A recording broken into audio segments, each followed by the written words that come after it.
I've always believed every workplace has its characters. The quiet grinders, the talkers, the pretenders, the overachievers, the ones who disappear the moment real work shows up.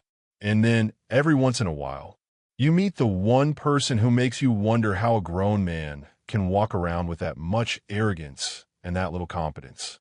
For me, that person was Brandon Hayes. But before I tell you how he nearly destroyed a department or how he accidentally destroyed himself, let me take you back to the moment I realized this kid wasn't just a bad manager. He was a walking lawsuit with a desk that I was halfway through a turkey sandwich.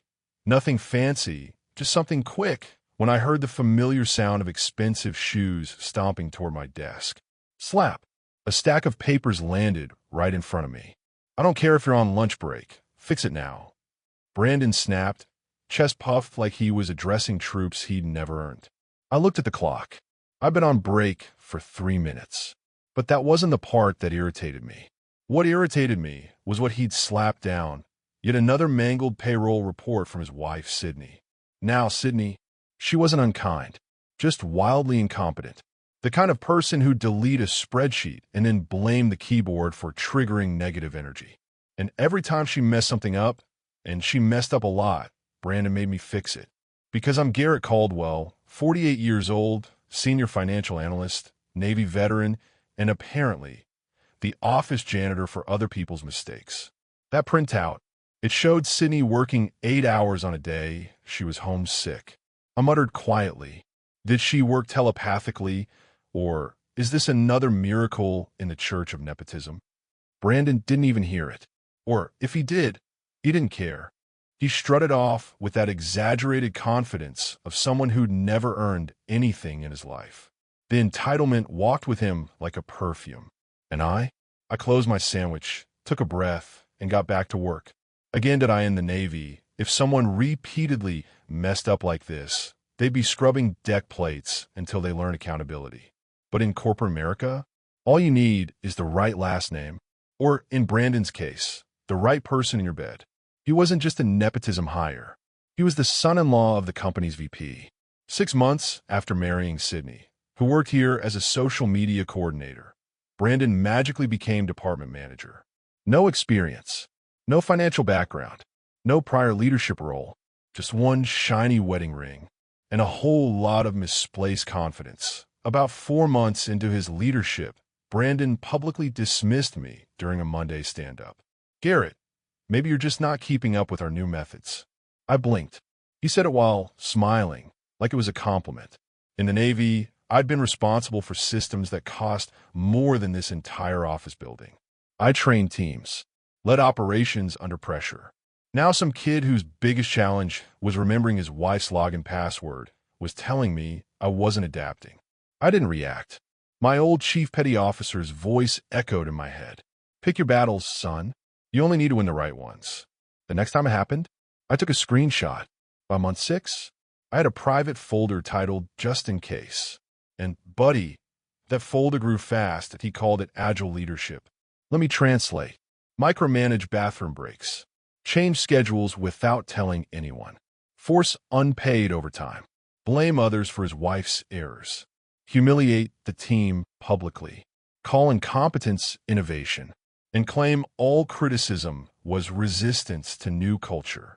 Management loved him. HR loved him. Everyone who didn't work under him loved him. Because they didn't see what we saw. But the people in our department, we were living in a 2-year hostage situation. Quarterly performance reviews. I wasn't worried. I do my job and then some. But Brandon? Oh, Brandon had plans. He marked me as needs improvement in adaptability. This from a man who could barely adapt to the office coffee machine. Then he praised Sydney for her innovative approach to data visualization. Her innovation? She used Comic Sans font for financial reports. Comic. So, she also added smiley emojis to AQ for-profit analysis. That went to $1 million client that I sat in my truck afterward, review in my hand, and thought. 20 years serving my country. And now a kid with a podcast addiction thinks he can grade me. That night, I made a decision. I wasn't going to war. I was going to document every single thing that month-end reconciliation. Sydney had forgotten, again, to log an entire week of time entries. So I stayed late to fix it. At 9:48 p.m., I saw Brandon's username pop up in the admin system. He wasn't just fixing mistakes. He was manipulating time cards. Quietly, illegally, inflating Sydney's hours, reducing overtime for others, spreading hours across employees to hide discrepancies. Classic wage theft. I had seen a lot in the Navy, but watching a grown man falsify records to benefit his wife, that was a new kind of pathetic. I did what any seasoned veteran would do. I hit record screen. For 20 minutes, I captured everything. Then I cross-checked. On days Sydney supposedly worked 8 hours, her output, 2 hours of sloppy work at best. Meanwhile, others, myself included, were working 10-hour days, only being paid for 8. And Brandon was the one making it happen. My hands didn't shake. My heartbeat didn't rise. This wasn't rage. This was clarity. Morning stand-up. I was still reviewing the mess when Brandon clapped his hands. All right, team, before we start, let's give Garrett a round of applause. He saved Sydney again. People laughed awkwardly. Sydney turned red. Then Brandon's smile sharpened. And I think Garrett needs a week off. Unpaid, of course. Mental refresh. The room went silent. He kept going. Unless he wants to consider other opportunities. There was retaliation. Public. Recorded. Because under the desk, my phone was already recording. I didn't react. I didn't argue. I didn't blink. I simply stood up, walked out, sat at my desk, and sent an email to HR, payroll, legal. Subject, requesting confirmation of unpaid leave directive. Attached, the audio file. I clicked send. Then I went to lunch and enjoyed my sandwich. HR panics.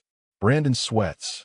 The dominoes begin to fall ***. While I got back from lunch, 3 things had happened. Payroll. We can't enforce unpaid leave without HR approval.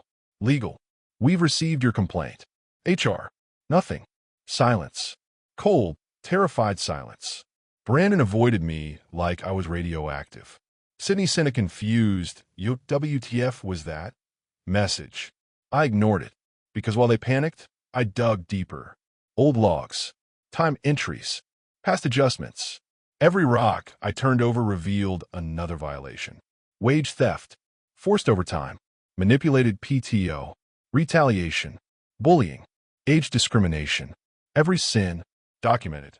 Then, at 5:13 p.m., an email popped up. From Brody, a former analyst. Heard Brandon stepped in it. I kept everything. Wage theft, harassment. Want it? Oh yes, I wanted it. Then Caleb replied on LinkedIn. I've been waiting for someone to take him down. Count me in. It wasn't just me. Brandon had been hurting people for years. And suddenly, they were all ready to talk. Next day, 4:17 p.m., Brandon finally walked over. Fake smile, twitching eye, shaking voice. Maybe we got off on the wrong foot. I pressed record on my phone. Are you rescinding the unpaid leave directive? I never said mandatory. I have the recording. Would you like to hear your exact words? Color drained from his face. You recorded me? Arizona is a one-party consent state. He stood there, choking on air. This conversation is over. It sure is. Next morning, I got a text from a police officer. Your employer requested a wellness check. Classic dirty corporate move. When someone files a complaint, paint them as unstable. I explained everything to the officer, documented the call, and sent it straight to my lawyer. HR tried to schedule a meeting. I replied, I will only speak through my attorney. And suddenly, HR backed off like I'd set the carpet on fire within a week. Labor board involved. Auditors hired. Former employees interviewed. Patterns discovered. Brandon didn't just bend rules. He violated nearly every one of them. He tried to fight it, but every fight revealed more evidence. Within 23 days, his career was over. Security walked him out. Sydney resigned 3 days later. The next morning, the office felt charged like the calm before a storm. Servers hummed in the secure wing, each green light a reassurance. Tyler Sterling's email had set the stage, but the real game was about to begin. I reviewed the logs. Unauthorized access attempts from Tyler's account. Ambition wrapped in naivety, dressed in polished shoes and a smile, threatening to undo 15 years of careful work. By 9 a.m., the conference room was packed. Tyler arrived, slides in hand, confidence on display. Operational excellence through automation, he said. Buzzwords and slogans poured out, each one chipping at the custodial framework I had built. I ignored it. Systems, regulations, and legal frameworks weren't impressed by slides. They responded to protocol. He glanced at me. Caleb, the custodian is a single point of failure. Don't you agree? I stood calmly. The custodian isn't a failure. It's the anchor. Remove it, and the system doesn't fail. It collapses. My words were precise, measured. The room felt the tension. Tyler's confidence flickered. He realized the gap between theory and reality. At BY mid-afternoon, automated alerts confirmed my suspicions. Tyler had escalated privileges without completing mandatory training. The system froze his sandbox access. I watched as it logged every unauthorized move, prepped containment, and generated incident reports ready for federal submission. Tyler didn't know the trap he had sprung. 2 days later, the board met. Tyler presented his automation plan. I triggered a controlled simulation. Red alerts flashed across the screens. Unauthorized access attempts were displayed in real time, and the executives saw what happens when rules are ignored. Tyler's face went pale. His slides meant nothing. The system responded to reality, not ambition. By 5 p.m., the office atmosphere was electric. Junior managers whispered in corners, trying to decode what had happened. Engineers nervously checked screens. Tyler, oblivious to the containment, strutted in the hallways like a general winning a campaign. He didn't understand the war. He was already losing. That evening, I stayed late, analyzing logs, confirming that all protocols were correctly triggered. The system had already revoked temporary credentials, flagged the executive sandbox, and generated pre-formatted incident reports for federal submission. Every piece of evidence was intact. The company's legal exposure was zero because I had anticipated every possible misstep, every impulsive action, every naive assumption of control. 2 days later, the board called an emergency meeting. Tyler presented his plan again, slides and all. This time, I wasn't just observing. I was preparing to demonstrate the consequences of his actions. As he outlined his automation strategy, I triggered a controlled simulation of the system's response to unauthorized custodian removal.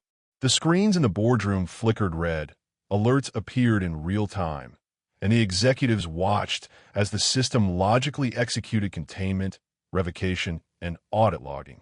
Gasps filled the room. Tyler's face went pale. The software he trusted, the automation he boasted about, didn't obey him.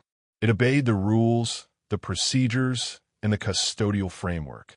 The executive sandbox he thought was a playground was revealed to be a minefield. Every misstep logged, every policy violation documented, every unauthorized escalation flagged. 2 days later, the board met. Tyler presented his automation plan. I triggered a controlled simulation. Red alerts flashed across the screens. Unauthorized access attempts were displayed in real time, and the executives saw what happens when rules are ignored. Tyler's face went pale. His slides meant nothing. The system responded to reality, not ambition. Within a week, Tyler's access was permanently restricted. The company stabilized. Contracts were salvaged. Engineers breathed easier. I continued refining protocols, ensuring no one could repeat his mistakes. That severed lanyard was a revenge. It was a lesson in discipline, foresight, and the power of well-designed systems. Tyler Sterling? Accountabilità. The system he tried to undermine became the measure of his failure. And me? I'm just doing my job, keeping billions of taxpayer dollars safe, one verified log at a time.